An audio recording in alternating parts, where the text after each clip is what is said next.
வணக்கம் மக்களே. ஸ்டாலின் அவர்கள் கொளத்தூர் தொகுதி எம்எல்ஏவா 3 முறை இருந்திருக்காங்க. இப்போது அவங்க தோல்வியை அடைஞ்சிருக்காங்க கொளத்தூர் தொகுதியிலேயே. இதுக்கு டிஎம்கேவே பார்த்திங்கன்னா அதில் இருக்கிறவங்களே சொல்கிற காரணம் என்னென்னா, சேகர் பாபு அவர்கள் தான் இந்த கொளத்தூர் தொகுதியில் ஸ்டாலின் அவர்கள் தோல்வி அடைஞ்சதுக்கு சேகர் பாபு தான் காரணம் அப்படிங்கிற மாதிரி சொல்கிறாங்க. அதுக்கு நிறைய ரீசன்ஸும் சொல்கிறாங்க. கள நிலவரம் என்ன இருக்குது அப்படிங்கிறது அவங்க எடுத்த சர்வேஸில் அவங்களுக்கு தெரிஞ்சிருக்கும். அதை ஸ்டாலின் அவர்கள்கிட்ட கொண்டு போகலை. எதாக இருந்தாலும் நான் பார்த்துக்கிறேன் அப்படின்னு சொல்லி இவரே முன்ன நின்று இந்த மாதிரி பண்ணிட்டாரு அப்படிங்கிறதும் சொல்கிறாங்க.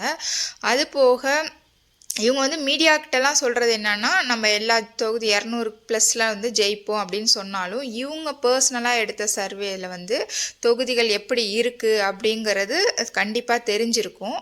ஆனால் இதை இவங்க பெருசாக எடுத்துக்கல. சேகர் பாபுவை மட்டுமே நம்பி அவர் எல்லாமே அவர் கையில் இருக்குது அப்படிங்கிற மாதிரி விட்டது தான். இப்போ இவரை எதிர்த்து போட்டியிட்டு ஜெயிச்ச தாவேகா கட்சியை சேர்ந்த விஎஸ் சேகர் அப்படிங்கிறவர், இவருமே முன்ன மாவட்ட செயலாளராக இருந்தவர் தான் இல்லைங்களா. புரசைவாக்கத்தில் மாவட்ட செயலாளராக இருந்து அவர் வெற்றியும் பெற்றிருக்காரு ஒரு தடவை டிஎம்கே சார்பில் போட்டியிட்டு. அவர்கிட்ட அதுவும் ஏடிஎம்கேயில் இருக்கிறவங்க கிட்ட தோற்றிருந்தா கூட தெரியாது. இது தாவேகா 2 ஆண்டு ஆன ஒரு கட்சியில் ஸ்டாலின் அவர்கள் தோல்வியை தழுவி இருக்கிறது ரொம்பவே அதிர்ச்சி தான். எல்லா எதிர்கட்சியினராக இருந்தாலும் சரி, மக்களுக்குமே சரி ரொம்ப அதிர்ச்சி. நேத்தி கொளத்தூர் தொகுதி மக்களுக்கு நான் நன்றி சொல்லணும் அப்படின்னு சொல்லி ஸ்டாலின் அவர்கள் கொளத்தூர் தொகுதிக்கு போயிருந்தாங்க. இதில் சேகர் பாபுவையும் கூடவே வச்சுருந்தாங்க. சேகர் பாபு பார்த்திங்கன்னா ஃபுல்லாக ஒரே அழுதாருன்னா கண்ணில் தண்ணி வரல, ஆனால் அழுதாரு. ஃபேஸை மட்டும் பாருங்கள் எப்படி இருக்குன்னு தெரியும் உங்களுக்கு. ஆனால் அழுதாரு. மக்கள்லாம் அழுதாங்க இல்லைங்களா. மக்கள் உண்மையாகவே ஃபீல் பண்ணி அழுதாங்க. அது வேற.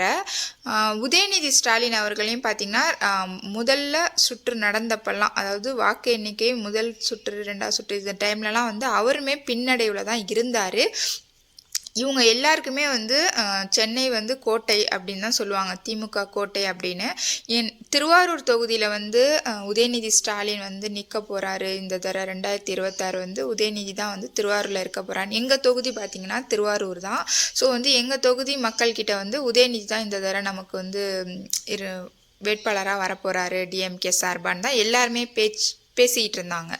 பட் ஆனால் இல்லை, மறுபடியும் பூண்டி கலைவாணன் அவர்கள் தான் தொகுதியில் நின்று இப்போ ஜெயிச்சிட்டாங்க. ஏன்னா திமுகவோட கோட்டை திருவாரூர் தான். எப்போதுமே திமுக தான் ஜெயிக்கும், அது யாராக இருந்தாலும். 2011 இதே மாதிரி ஒரு அசாதாரண சூழ்நிலை இருக்குது சென்னையில் அப்படின்னு சொன்னதுனால தான் கலைஞர் அவர்கள் திருவாரூரில் வேட்பாளராக இருந்தாங்க, வெற்றியும் பெற்றாங்க.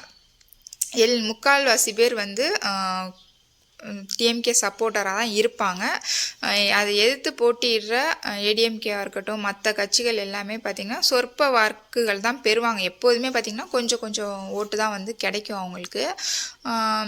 இதையே ஸ்டாலினோ இல்லை உதயநிதியோ செஞ்சுருப்பாங்க அப்படிங்கிறது தான். அவங்க திருவாரூரில் போட்டிடுவாங்க உதயநிதி அப்படின்னு பேச்சு பொருளாக இருந்தாலும், இதெல்லாம் இல்லை, நீங்கள் மறுபடியும் சென்னையிலே இருங்க அப்படின்னு தைரியம் கொடுத்ததே சேகர் பாபு அவர்கள் தான் அப்படின்னு சொல்லி திமுகவினரே அவர் மேலே சொல்கிறாங்க. ஏன்னா அவரால் தான் இன்றைக்கி ஸ்டாலின் அவர்கள் தோக்கறதுக்கு காரணமே சேகர் பாபு தான்.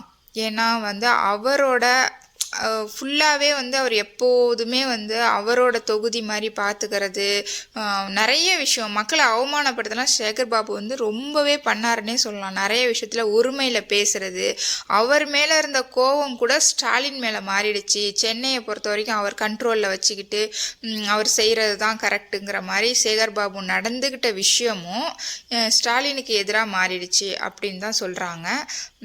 அவர் கொடுத்த ஹோப்பில் தான் ஸ்டாலின் அதிக அளவில் பிரச்சாரத்துக்கு கூட கொளத்தூருக்கு போகலை அப்படின்னு சொல்கிறாங்க. அது எந்த அளவுக்கு உண்மை அப்படிங்கிறது தெரியலை. இவர் ஸ்டாலினை பொறுத்த வரைக்கும் தோல்வி அடைஞ்சது எல்லாருக்குமே எதிர்கட்சியாக இருக்கட்டும் ஆளுங்கட்சியாக எல்லாருக்குமே ஒரு வருத்தம் அளிக்கக்கூடியதாக இருக்குது. உங்களுக்கு என்னோட வீடியோ பிடிச்சிருந்துச்சி அப்படின்னா என்னோடய சேனலுக்கு சப்போர்ட் பண்ணுங்கள். தேங்க்ஸ் ஃபார் வாட்சிங்.